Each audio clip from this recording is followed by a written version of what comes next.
there is accountability with God. Writing to the people in Ephesus, St. Paul remarks that he had been entrusted with the gift of salvation, not just for himself, but also that he might spread it to as many people as he could, especially to the Gentiles. St. Paul is very much aware of the fact that he has been sent as an apostle to the Gentiles.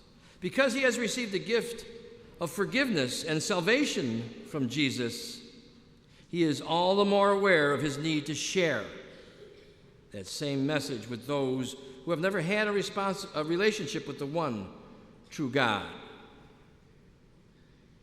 With the conviction that came through his experience of the risen Lord Jesus, Paul boldly, yet lovingly, proclaims the message to all who read his letters or to listen to his preaching. Turning to our gospel now, Jesus continues his message of preparedness. He stresses our need to be vigilant. He ties this to us being accountable, to show our being gifted by God. The more one knows of God and God's plan, the more one must be prepared to live in a good and godly way at all times. We do not know when the Lord Jesus will demand an accounting of our actions. What are we doing with our lives? We have been gifted in many ways. First, we have been given the gift of faith. It was shared with us at an early age. We are being brought up in the faith and given the opportunity to learn through the many years of good Catholic education. Look around you.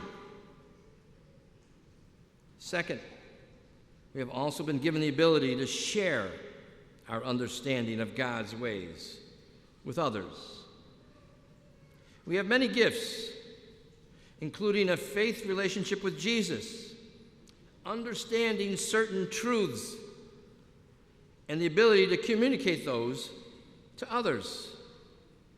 We are called to take what we have received and share that with others so that we can be drawn, and they can also be drawn into a closer relationship with God. According to God's plan, there are some individuals whom God desires to hear the good news from us. We, like Paul, have been chosen as the instruments of God. We must respond, or we will be held accountable.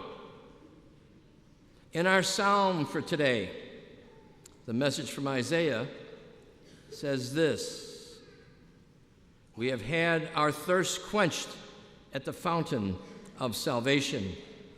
We have been renewed from the spring of life." We must now help others come to the wellspring that brings wholeness and health and salvation. If we refuse to do this, we will be held responsible for those who die of thirst when we could have helped them.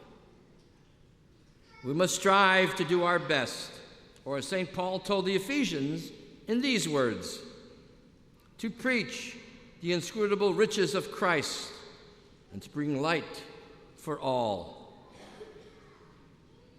Or as Isaiah said, let us sing praise to the Lord for the Lord's glorious achievement. Let this be known throughout all the earth.